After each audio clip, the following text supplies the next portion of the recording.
Hello gang, it's March the 12th, which means I get those guys back. What do you know? Look at that. And we've got an interesting situation where without HQ on the board until April sometime, the British are really hamstrung in terms of their ability to reach back, obviously more than I should say, they're hamstrung in their inability to throw forward. They obviously can still reach back 5 truck movement points to collect or pick up supply to, conduct activities.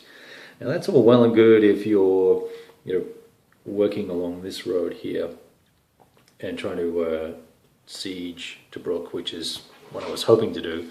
But I had to keep some forces out here so that we can prevent any surge, which is kind of what is happening now. So I really have been unsure or unclear how to handle the Allied position and what to do with them. And in that indecision period, Rommel, the Axis, have decided that it's time to have some fun. And they have begun a 2-prong effort to move forces up on either side of the Allies. And they've got Rommel back here with all the armor and heavy-hitting units that he happens to have back there. They're not super strong, but they're 5.3s, and they're motorized, can tool around on 18 movement points, 18 truck movement points. So there is, it's a pretty obvious play, and so the Allies will probably react to it this turn. He can come all the way around. You can't see that. Let me just show you. Let me zoom out a little bit for you. Rommel could actually maneuver all the way around here into the back end of O'Connor and the gang and put all these guys out of supply. And then we're back to the same sort of situation that we had the first time we played this, where we forfeit a lot of units off the board for between 1 and 6 turns in a breakout maneuver. So the British are going to have to pull back and not face that disaster. And they have 3 more brigades arriving by strat move this turn, and they lose 1 unit, but they do not lose any units out to Greece yet anymore, for not this turn or the next turn.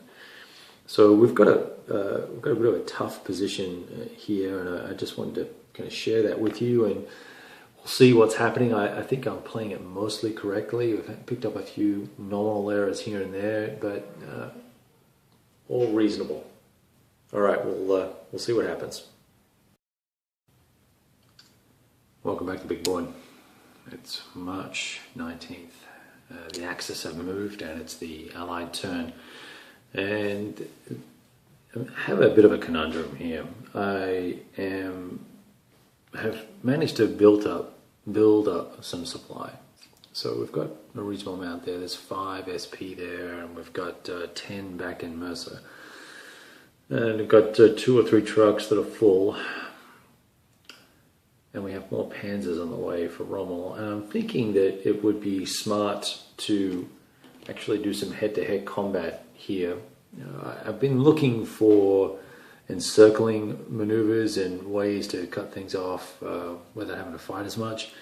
And I think given the narrowness of the field of combat that we're dealing with, that at this point I really need to make hay with the units I have here. There are a lot of good units here. For instance, this chappie underneath O'Connor, this 4, 5, 8, the 6th Royal Tank Regiment. That's a great unit. I've got that stacked with the 9th Aussies. I need to get them into the battle, into the fight. And I think we're going to do that this turn. And in fact, let me just check something there.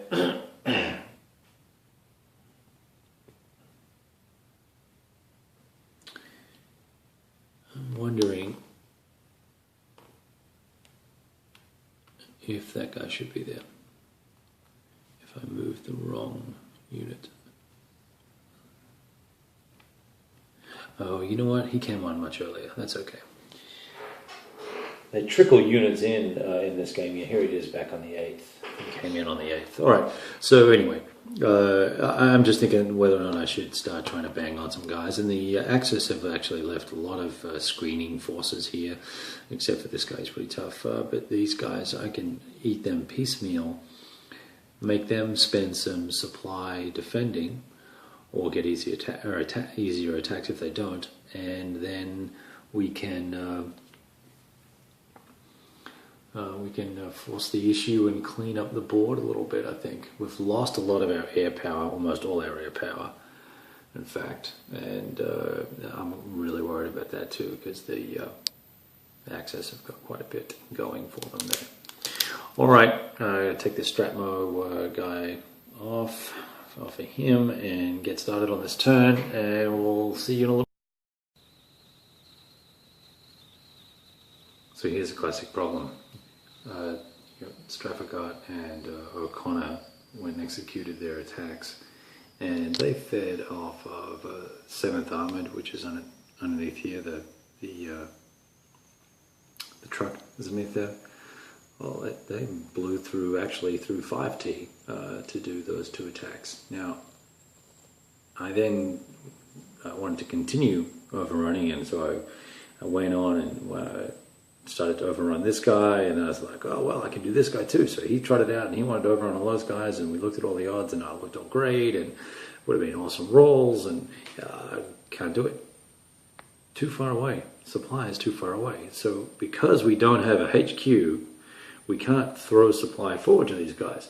So the Allies are hamstrung. They're in a perfect situation where they can kill several units and clear the map up a little bit like we've just discussed. But they can't. They can literally do 7th Armoured can do 1 or 2 attacks a turn, and dang it, that is a real pest. So it does make sense then to shorten up my supply line and move back here somewhere and draw these guys out, and then try attacking. But of course, by then these freaking panzers, these other panzers, are going to be here. But hopefully, by then, middle of April. That is 1, 2, 3, 4, 5, 6, 7 turns, and I get this HQ. But it's only an 8 throw range HQ. Nevertheless, it's better than kicking the butt. So, oh well, back to the grindstone.